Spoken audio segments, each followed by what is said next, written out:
My vision for this program is very simple. Okay, we are going to build the premier football program in the country. Okay, we are not going to talk about it anymore. We are going to be about it.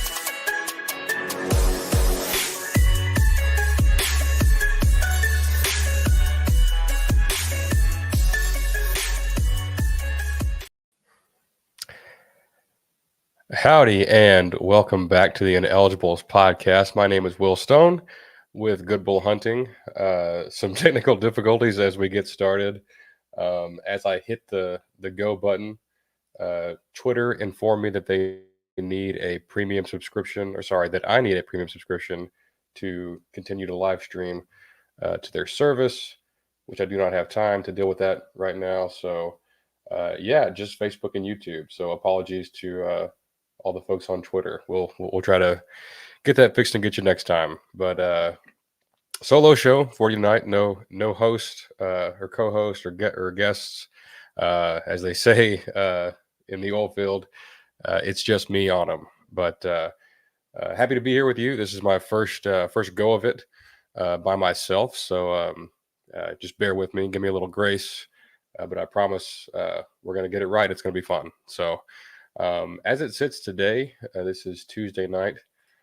So if you're listening to this on Wednesday, practice starts for the Aggies 1 week from today. So I think players report next Tuesday. So it's a week from this live stream. But it's getting real. And man, I am just so fired up and thankful for our baseball team. I know there's been a lot of drama with that. Coach leaving, almost winning the championship, and all of that fun stuff. But that was a great journey and great to follow. But it was a great distraction from what would have been an otherwise dull off season. So now it's football time. Before you know it, preseason, training camp, all that stuff is going to start. And then practice, and then we'll get videos of walkthroughs and all that sort of thing. And then before you know it, we're going to be in Kyle Field as we take the field against Notre Dame in week 1. So, been in and out a little bit over the summer. Had a couple of guests, but just wanted to sit down and just kind of get a pulse check, if you will, state of the program type of episode. And it's just me, so I don't know how long this is going to last. And I'm pretty sure that we're still going. Yeah, we are. So, but yeah. So before I get too far, on Thursday, live around noon Central, we're going to have Ryan Roberts on the show. He has covered Notre Dame and the NFL draft for a long time. He writes for A to Z Sports. Very sharp football dude.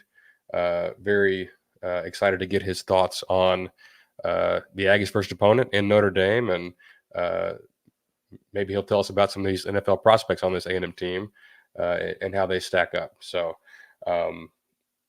keep an eye on that. That's on Thursday. But as far as this show goes, I want to get to the schedule a little later on. I had a post on that on Good Bull Hunting, just kind of an overview type of article. It's a very interesting schedule. It's tough, but it's forgiving in a lot of ways. But we'll get to that a little bit later. The main thing I want to talk about is kind of where I'm at with this team, with this program. I'm pretty optimistic. I've continued to be the Elko hire is growing more and more as we've gotten into his tenure. But just wanted to stop for a second and tell you guys why I feel that way, and maybe why you should feel that way. But go back to November 25th, whatever it was, the Saturday after Thanksgiving. A&M loses on the road to LSU, led at halftime, ended up slipping away. And Jimbo's already been fired. We don't know who the next coach is going to be. We've had names like Dan Lanning get shot down, Kalen DeBoer get shot down, guys that would have been A plus 10 out of 10 hires. And then we go to bed that night thinking that we have hired Mark Stoops from Kentucky as our next head coach. Uh, that was a crazy night. In Aggie Twitter, which will that night will live in infamy. It was completely crazy. The backlash and response from the A&M fans reacting to that news. Then you wake up the next day, and that's not the case. It turns out that they did not hire Mark Stoops, and instead pivoted to Mike Elko, the former DC under Jimbo Fisher here at A&M. So, of all the different outcomes, here's kind of where I would have been. So we talked. I'm pretty sure we recorded after the Tennessee game last year, Chase and I, and we were like, "Man, this is tough to watch." Like, uh, if you watched that Tennessee game or were there in person or watched on TV, just a brutal, especially on the heels of the Alabama game, which was just a total gut punch. Just at that moment, all faith had been lost for the Jimbo Fisher era at A&M. And Chase and I both said, "Hey, if they can't get rid of him, we're probably going to end this podcast until they do." Not out of like protest, but we know what's going to happen. We know there's no reason in doing this whole thing over again. I wouldn't be talking to you right now, trying to tell you, "Oh, like we got this, and this going for us," because even if we did, even if we had good players, if we hired different coaches, it starts at the top, and it just wouldn't have mattered what like he couldn't have done anything else to salvage it. So keeping Jimbo, worst case scenario, 0 out of 10. Next worst, actually hiring Mark Stoops. That's about a 2 out of 10 for me. It would have been uh, not a disaster hire. I guess it could have been disastrous in the long term. Maybe things get a little bit stagnant here in terms of the type of player you can recruit and the style of play on the field. I just think it would have it just wouldn't have been the best hire for us. And not to say he's not a good coach. He's a great coach, great for a program like Kentucky, where getting to a bowl and beating Louisville is a successful season. That's not the case at a place like this. And I do mean that with all respect. So that just would have been a total blah, like awful hire. Thank God it didn't happen. On the flip side, Dan Lanning, head coach at Oregon, Kalen DeBoer, the then head coach at Washington, now at Alabama, both 10 out of 10. Lanning was like number one for me very early on. Quickly discovered, or heard from others and TexAgs and other places that there's details of his contract that just made hiring him impossible, which I think is why you didn't see Alabama hire him, because I bet they tried to. Kalen DeBoer in the middle of a playoff run. Alabama kind of got lucky with making the playoff and Nick retiring. After that, like after the championship game, where Mike Elko had been working for us for 6-7 weeks at that time. We couldn't have waited that long. So DeBoer's a great coach. I think he's going to do great there. But the guy that I really wanted at the time was Jed Fish at Arizona. But the one negative I had with him was he's bounced around a lot. He never stays anywhere very long. And I just didn't know in the long run, hey, do you want to be the coach at A&M for, 7, 8, 10 years and really build this thing up, and be here for the long haul? We'll see. He ended up going to Washington after DeBoer was hired away. I think he's just a fantastic coach, fantastic offensive mind, just really down to earth type of guy. And the way that he wants to build a program is similar to what Elko's trying to do here. So that was my personal, favorite. For Elko, for Fisher, I probably would have been like a 9 out of 10. I would have been very excited. For Elko, day of, I was like 7 out of 10. I'm like, you know what? This is probably fine. he's been here before. He's fielded some incredible defenses here. We can say with a lot of certainty that if he's our head coach during his time here, we're not going to have a bad defense. What I didn't know was, how can he, what type of player can he attract? Can you go out and get the best of the transfer portal, the best of the high school, 4 and 5 star type guys? And what kind of coaches can you hire? What kind of offensive philosophy do you want to field and support? What would his coaching staff look like? Like all these things I just didn't know. And like, what's your, we just don't have a ton of track record of him as a head coach. We have 2 years. They were really, really good, great, even at a place like Duke that's, in the 60s in terms of talent level, not playing in a great conference, but beating teams that are more talented than them, like, 28-7 against Clemson, coming this close to knocking off Notre Dame last year with College Game Day in Durham for the first time ever. They won 5 games in the 2 years before he got there. He won 9 in his first year. So it was a pretty remarkable turnaround. And I don't think he was able to even get, a ton of transfers when he first got there. Like he got a little bit of a benefit from having a guy like Riley Leonard at quarterback for him, in those couple years. He was a terrific player, but I think what you saw was, just him proving himself as a head coach and learning, and just the effort that they played with, his teams at Duke played with. I thought it was pretty remarkable. Um, so 7 out of 10 was where I was at with that. Bear with me, I got to get a drink. I don't talk this much typically.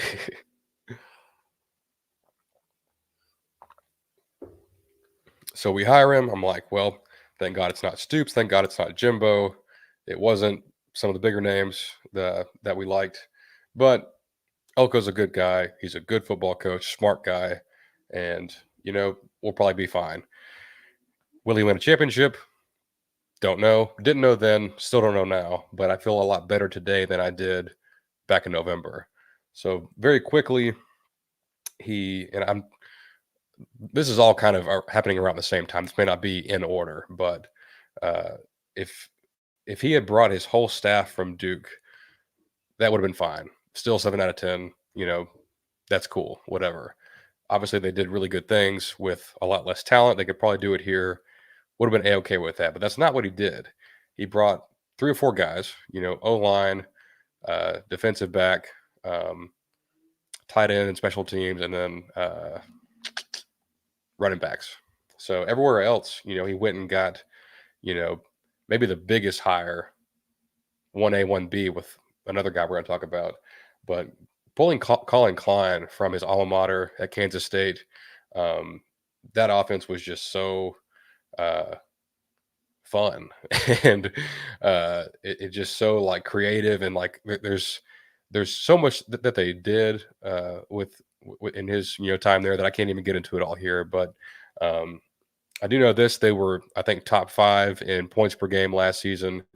They were number 1 in points per scoring opportunity. So there's a advanced stat to where on a drive where you cross the opponent's 40-yard line, they tag that as a scoring opportunity because you're that close to the end zone. On drives that made it that far, Kansas State was number 1 in points. They did not kick a lot of field goals. They scored touchdowns, and they found ways to get down there, be successful, and get in the end zone. And they did it in different ways with not a lot of talent. And that's, it feels too simple to put it that way because, Colin Klein was there for like 5 years. He was the play caller for 3 years, I believe. He had a very old veteran quarterback last year in Will Howard, kind of a bonehead, to be quite honest. Obviously very physically gifted and tough to bring down. And when he makes the right decision, he's got pretty good arm and accuracy. But sometimes you're like, man, like what's this guy looking at? And I don't want to make this into a Will Howard bashing session, but I'm just saying, like, those receivers, none of those guys got drafted. he had 2 linemen get drafted. The tight end got drafted, who was a 0-star recruit, 2-star recruit who played hockey in high school. He had a 5'6" running back that, he turned into a draft pick, now plays for the Dallas Cowboys. Borderline Heisman contender, with the numbers he was putting up, and just did it in different ways. Like when 2022, they have Deuce Vaughn, very Deuce Vaughn centric, around the guy that was their best player in Vaughn. Last year, they fed the tight end a lot, second round pick tight end, great player, their best player, so he just did it in different ways. And, the numbers speak for themselves. So I can't say, hey, he's going to have a top 5 scoring offense here, or, certainly not right away, but it's very encouraging with his track record, the type of, offensive mind he seems to be. So, and he's got a great quarterback to work with here in Connor Wickman. So, that's up there in terms of like, oh, okay, we're like Elko's for real. He's not just going to go like, oh, I had this OC at Duke, I'm going to bring him over. No, he went and got the guy he wanted the most, and pulled him in. So, that's another check in the positivity column. Among all the other coaches, like, I thought getting the Alabama receivers coach, Holman Wiggins, great recruiter, great coach, was there for Devontae Smith, Jerry Jeudy, Jalen Waddle, all those type of guys. So he knows, like, that's a position that we've really lacked at A&M. So I thought that was a pretty strong hire. I actually love the Duke O-line coach. I could do a whole episode on that, but I think that's a complete 180 from what they've had the past 2 seasons, especially. On defense, they got Jay Bateman at defensive coordinator. He came over from Florida. He was their linebackers coach, and was let go from North Carolina as their DC. If you listen to some other folks in college football, they'll tell you like he was never really put in a good position at either of those places, at Florida or North Carolina. Was kind of a co-DC at UNC under Mac, and didn't really get to do things his way.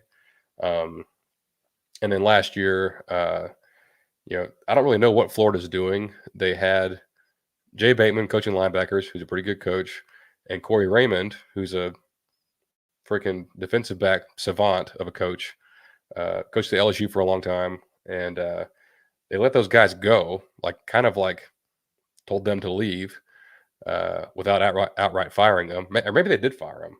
I think they may have fired a couple of them. But and they're going all in on this 30-year-old defensive coordinator of theirs and saying, oh, we trust this guy over all these guys with all this experience. Maybe that's going to work. I don't know. But I think it's interesting. And I think Jay Bateman has not been in a good environment for him to have success. So I know that's a long way of saying this is a guy that Elko worked with for a couple years, a long time ago at Richmond, a guy that he trusts. It's going to run.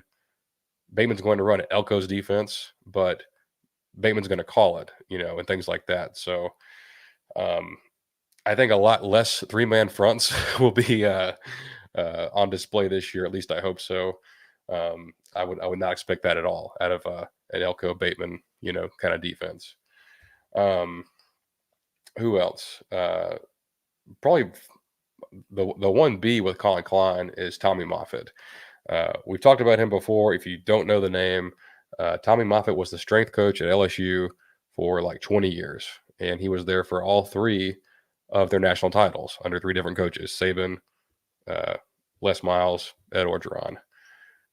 All fine coaches. They had a ton of talent, but when you hear T-Bob Hebert was on Texas radio during media days last week, and he said, bar none, any kind of coach I've ever had, like little league, college position, head coach, whatever, he said Tommy Moffitt is the best coach I've ever had.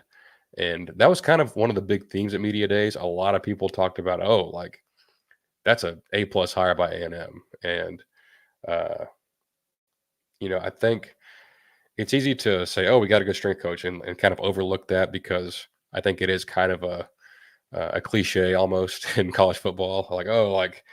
We got a new strength coach. He's going to whip these guys into shape. We're going to look way different. And, under pretty much any other coach, I would have said, hey, that's probably true. Like, it may make a little bit of difference, not that much difference, but this guy, I mean, he is the guy in collegiate and college football, strength and conditioning. Like, he is the freaking Don of it. So it's incredible. Like A&M fans should be incredibly thankful that Brian Kelly didn't want to keep him for whatever reason, and he ended up here. So I think, along with the offense and hopefully the offensive line play, 'cause I really like our O-line coach. I think just the look and the physique of our team, the physicality, the strength, and speed. I think you'll be able to tell a difference this year. It remains to be seen, but I am very, very encouraged by that hire. Elsewhere, let me see what I had in my notes, because those were like the big things, right? Like, oh, like we hired a coordinator that runs a modern offense that will, you know, get the most out of our talent. We got the best strength coach on the planet. We got some good defensive coaches, good online coach. So the coaching aspect, I think Elko was kind of handed like not a blank checkbook, but like, hey, like, go get who you want. Like, we're not going to go cheap on this. So he went out and made the most of it. So, that gets an A in my book as it stands today. Let me just go ahead and say, anything I say today, none of this stuff matters if we don't win football games. Like, that's the measuring stick, not how many players do you recruit or sign, how many transfers do you get, how many, how good were your coaches at other places. It's all about winning games. So these are my reasons I'm optimistic, but it's not guaranteed whatsoever. But just a big grain of salt before we continue.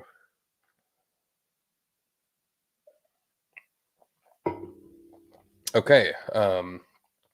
Player acquisition and roster management.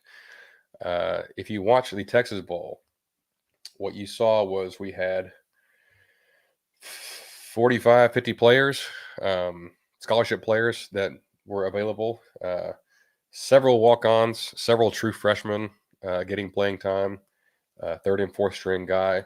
Our literal fourth string quarterback had to play after the very first play of the game because our third string quarterback broke his arm.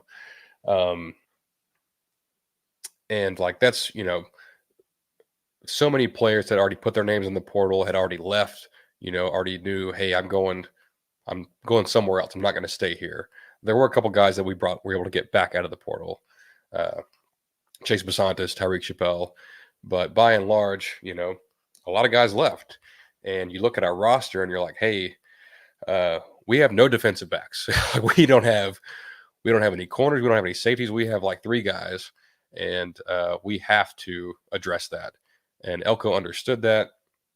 And that's probably the most impressive thing he did in the portal, was getting the quality and quantity. He got both. I think we got a lot of players and we got a lot of good ones at corner and safety out of the portal.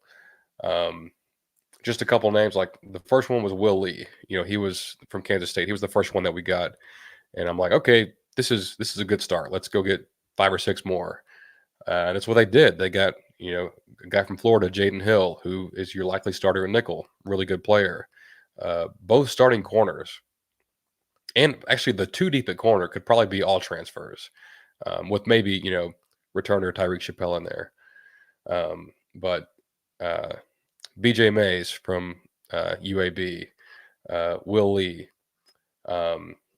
Donovan Saunders from Cal Poly, super athletic dude, very tall, very fast, rare athlete for that size. He's a personal favorite of mine. He may not start immediately, but man, he's going to play at A&M and play a lot. And then 5-star Des Ricks from Alabama, was a true freshman last year. Didn't get a lot of playing time. They had 2 great corners last year, and he was a freshman in the SEC. So he comes over. That's 4 transfers. That's probably your top 4 guys, along with Tyreek Chappelle, Jaden Hill. You still have guys like Bravion Rogers and Javon Thomas, who took some lumps in the bowl game, but man, some of those plays they actually had really good coverage, but those OSU receivers were just making the plays of their lives. There's just not a lot you can do about that. So um, I think the number one biggest improvement on this team from a position standpoint is going to be in the secondary. And I think it was our biggest weakness last year on defense, bar none.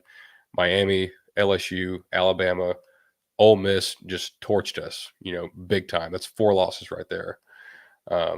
And we just couldn't hang. We could not keep up with those receivers, and we were playing, no disrespect to any of the guys that left. If they were all still here and all these transfers were still here, the new guys are going to play. I think that's just a fact. So I think, I've got to see it to believe it, but the secondary could be a strength this year. I think it could be a big, big strength. I'm very excited to see that position as soon as August gets here. Not to mention, I'm just talking about corners so far. Safety, Bryce Anderson, excellent player. Signed in the 2022 class, the best class of all time. We all heard it. But he stuck around. I think he's a leader on this team. You got guys like Dalton Brooks. Trey Jones is a guy they really like, a guy Georgia wanted from Central Michigan. That tells me a lot. It's hard to look at you can't really look at the ratings. You go to 24/7, they have transfer ratings. That's fine. They have to do that. That's what that's just giving their subscribers what they want. And it's a good tool. But trying to say, oh, we got a 4-star transfer, you got a 3-star transfer, you can't really do it that way. If I hear that, hey, Georgia really wanted this guy from Central Michigan, I don't really care what his star rating is, what anything is. If Georgia, Ohio State, Alabama, Texas, Oregon, if those schools want you, you're probably a pretty dang good player. So Trey Jones, he's one to keep an eye on. Probably strong safety, big hitter, great tackler. Will probably very likely push to start at strong safety. Man, I love Dalton Brooks. From Shiner, was obviously on a different level playing 2A football at Shiner. Man, he's going to be a good one. So I think the secondary is in good hands. And I think as far as transfers go, they threw numbers at that spot. They knew they had to, and I think they hit big on those. To add to that, the best player on this team, if he's not number 1, he's number 2 behind Connor Wickman, in my opinion, is a transfer, Nick Scorton from Purdue. When I first heard about him, I'm like, hey, this guy led the Big Ten in sacks. He's from Bryan, coming back to play in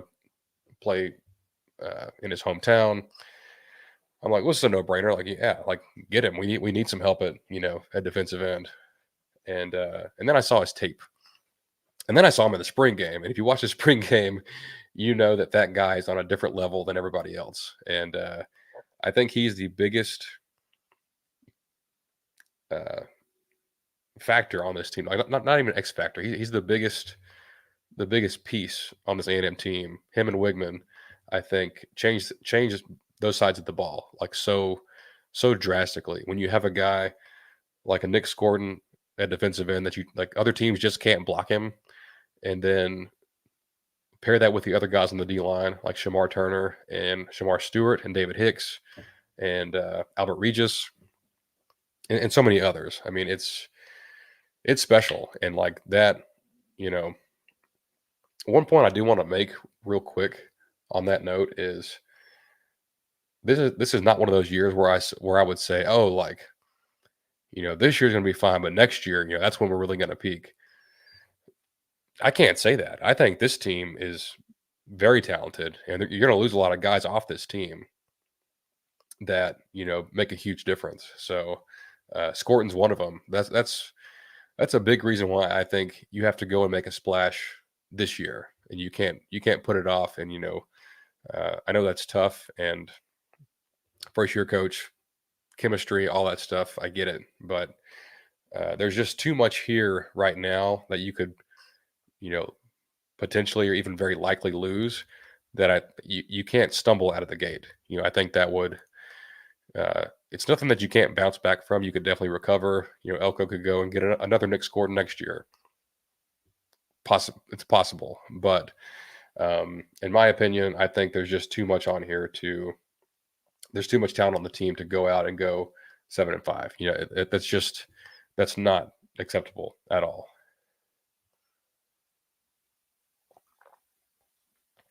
Oh, sorry, tangent, but transfers. So, and it's not just the guys that they got, because or I guess the guys at state, because they probably signed like 28 transfers, that came in. There were 3 or 4 of them that spring because they didn't win their job, and that's fine. That's taking advantage of modern football. Hey, we're gonna get this guy. He's a 5th-year player from Troy at left tackle, and bring him in and compete with our guys. If he can beat out Trey Zune and Ruben Fothery and Demetrius Crownover, that's great. He's going to start. That makes our team better. If not, the competition made our team better by just having that pressure. And then the guy I'm talking about is Derek Graham. He, didn't win the job and then transferred elsewhere. Don't know where he went, but that's just the way it goes. And I think that's the way that you almost have to do it. Is you kind of oversign a little bit, and it's almost like training camp for an NFL team. Now you're not outright cutting these guys saying, "Hey, scram, get out of here." But it's like, "Hey, here's where we're at. Here's where you fit in. If you want a bigger role, looking elsewhere is probably a good idea." So that's just not something that we saw, Jimbo do in previous years. Now Jimbo wasn't a Dabo. Like, he wasn't like, "I'm not going to use the portal, blah, blah, blah, blah, blah. I'm an old man." In case you don't know, Clemson has taken 0 players out of the transfer portal. They're the only team I know of that has done that.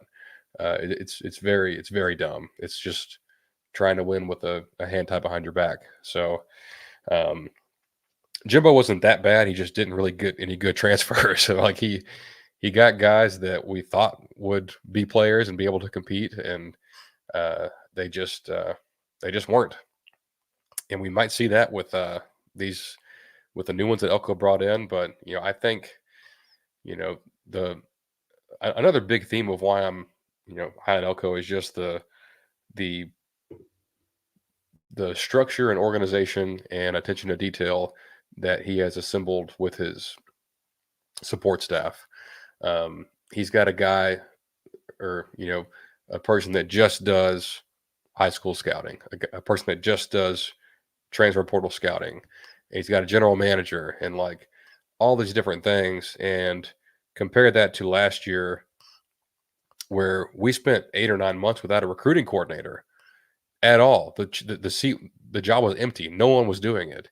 It was just Jimbo and the coaches that were recruiting. There was no, like, that's insane to not have that in 2023, 2024 in college football. Like, that's dumb. You can't operate that way.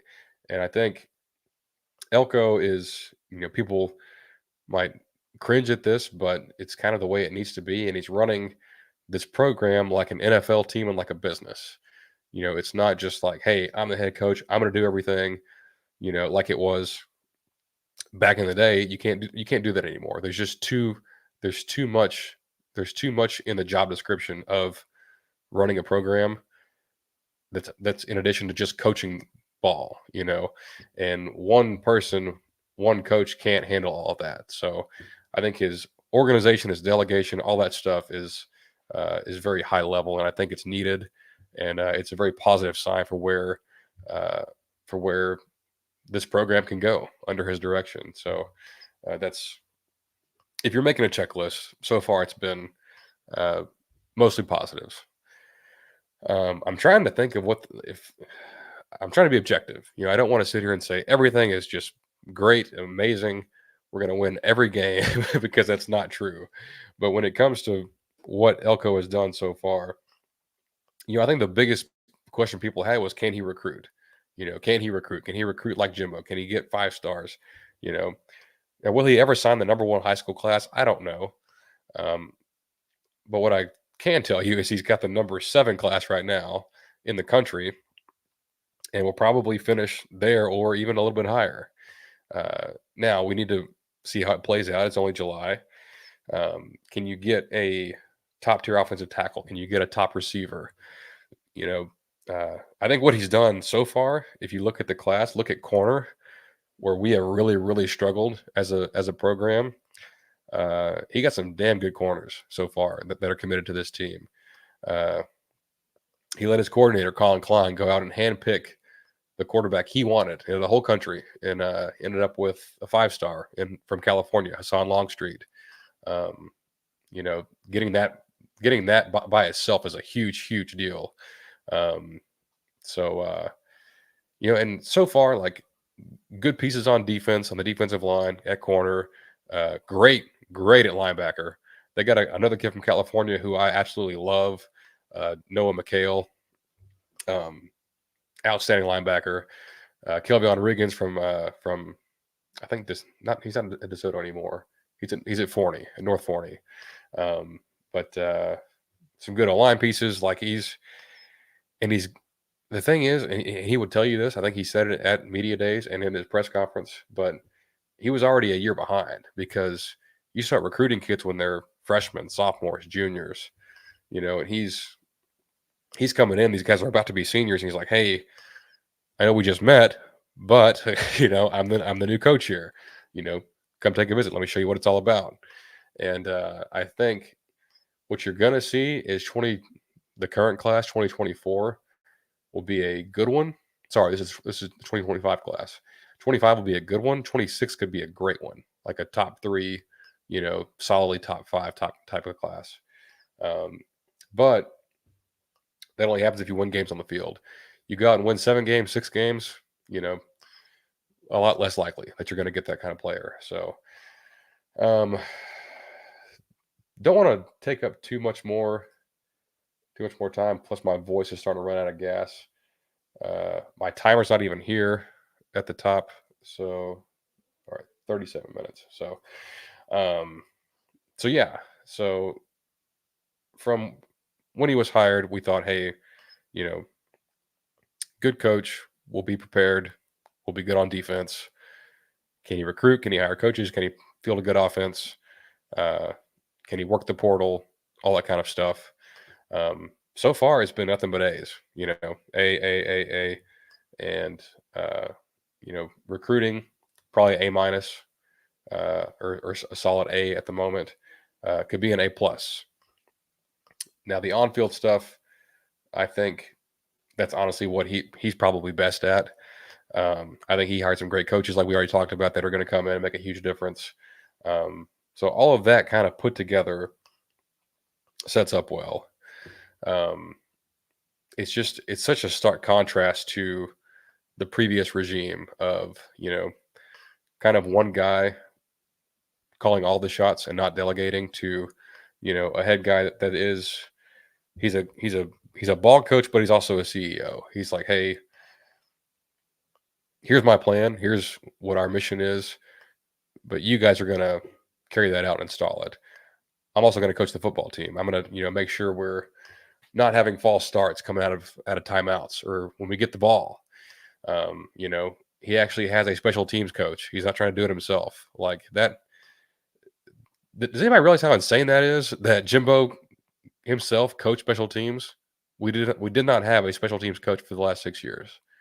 And in the last 2, it really showed. Like, we had 5 or 6, you know, kick, punt, blocked field goal, return touchdowns. And I looked it up. We had 3 last year, more than anybody else in the country in punt and kick returns. You actually catch up to Miami in that game. You get it within striking distance, and then you kick the ball off and let them run it all the way back. Game over. It's done. You lose the game at Tennessee because you couldn't stop a punt return. You know, they housed one. Game over. You know, it's ridiculous is what it is. So there's so many little things that when you put them all together are just, and like each one of them is a 180 difference from from the most recent years, from the Jimbo Fisher, era. And that's why it makes it hard for me to sit here and say, hey, you shouldn't be optimistic. We don't know anything about this guy. This could all fail spectacularly. And maybe it will, but when I look at each of these things and add them all together and try to predict this thing, it's it's pretty positive. And it they're not going to be able to work miracles. We're not going to go out and win every game 16, 15-0, whatever it is now, and win a national championship in the first year. But I think they're well within reason to win 9 or 10 football games. So let me get a sip of water before I, start coughing into this mic.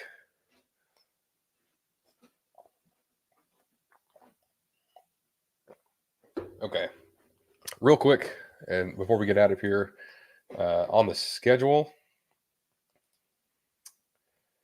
and you can check out my article on this on Good Bull Hunting. It'll be on the front page still, but the schedule ain't bad, guys. It's not. If this was the 2019 schedule, if this was some other prior years that were pretty tough, I would sit here and say, hey man, it's probably 7 wins, 8 if we're lucky. But I think there's very clear tiers of our opponents. I think there's a very clear-cut top 4 with Notre Dame, Missouri, LSU, and Texas. I think those are far and away the toughest games. All 4 are at home. They're all spaced out, multiple weeks from each other. And the next 2, Florida and Auburn, I think are your next toughest. They're on the road. They're also far away, spaced far apart. And we never play back-to-back road games. We don't play away from Kyle Field more than a week. I think it was last year we were like, hey, we're gone for like a month straight. We're not playing at Kyle Field, which was ridiculous. But not the case this year.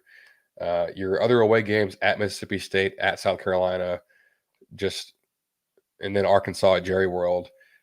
I know that game gets weird, and it usually is in that stadium, but those 3 teams are teams that just can't block the A&M front. I think when I'm trying to look at that matchup and how those games might go, I just don't think they have the horses to block this A&M defensive line for 4 quarters. So not guaranteeing a win for anything.